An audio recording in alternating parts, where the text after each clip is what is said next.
the last time you could take Yes, that. Christmas Yes, well done. I was sent that by Pussy Riot. Well, were you? Were you? How festive. Yes, they wanted me to join. Briefly.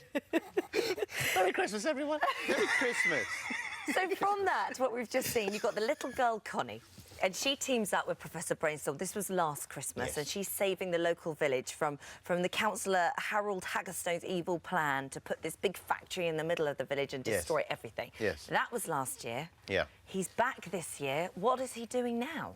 So he's in debt. The professor is in debt to the Society for Unusually Shaped Plums, and he's got to get some money. And there's a competition in the village for the exact amount that he owes. That's lucky. It's an inventing competition, but he's competing against Professor Algebrain, who is from an unspecified Eastern European country. Is that Steve That's Pemberton? Steve Pemberton.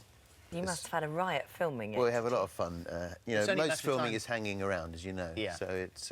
Only a matter of time before you played a mad professor. I mean, it's perfect for you. But it was that last year, that was your first sort of proper acting role, wasn't it? Yeah, I was quite nervous about it. I mean, I felt a bit more confident this year. Felt, you know, like I'd got one under my belt. But, yeah, I was a little bit nervous. But you've done the movie.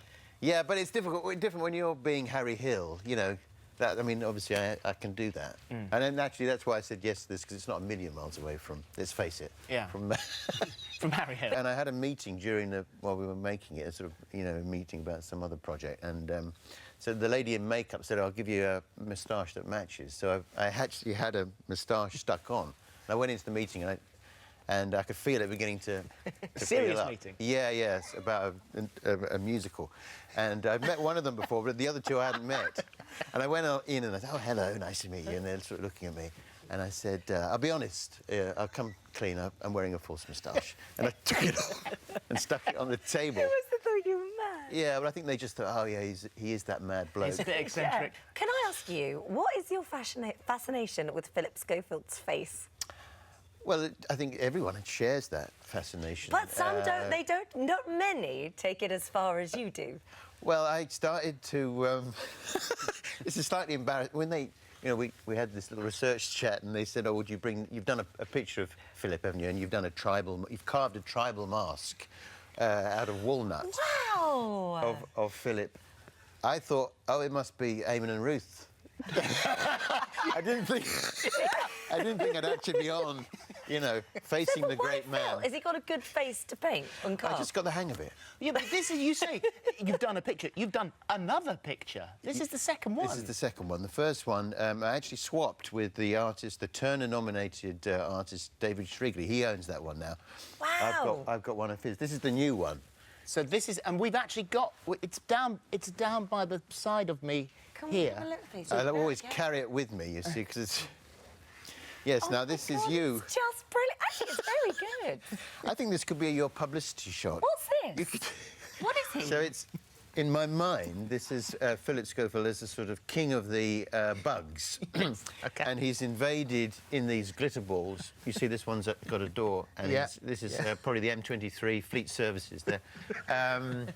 And it's sort of a post-apocalyptic, you know, there's Look at this poor guy. He's on fire. That? That's Jeremy Kyle. No, that's the head of entertainment, Peter Fincham, the head of ITV. Hi, Peter, if you're watching. And that in the jet there, that's David Cameron and the government escaping. Is it? Well, Phil takes the rooks, these rooks or ravens. Well, they are. You're in charge of those. Yeah. I'm in charge. I control them. You're controlling them, and you're directing them to go back into the glitter ball now that their job is done. Well, you know, if that wasn't, you know, so surreal and extraordinary enough, the second portrait that you've done is my of me, favourite perhaps you would explain this. So this was. Hold it next to your face. It's actually not bad, you know. I need to do a bit of work on the teeth. Yeah, well, I had this piece. I started wood carving, and the first thing I did, I thought I'd do a nice carving of Jesus, right? It'd be a nice thing for Christmas, and but as I started carving, I realised it looked more like Acker-Bilk, so I put a bowler hat on it, and I did a series of 5 jazz greats, and I had a piece left over, and I thought that's something this is about. Just a bit that's left over. There's something about Phillip Schofield in that. If I could remove all the bits that weren't Phillip Schofield. You'd find anything. This is just brilliant. I am... The hair's a bit high, I think. Immensely flattered, Harry. I don't really know what to say. Other than the fact that there are two words that I'm now thinking, and it's the restraining order. I think maybe I need a holiday. Thank you very much. In. What fun. That's lovely to see I look forward to your future artwork. Professor Branestawm returns. It's at 5:20 on Christmas Eve on BBC One for all the family. And thank you, Harry. My pleasure. Just brilliant.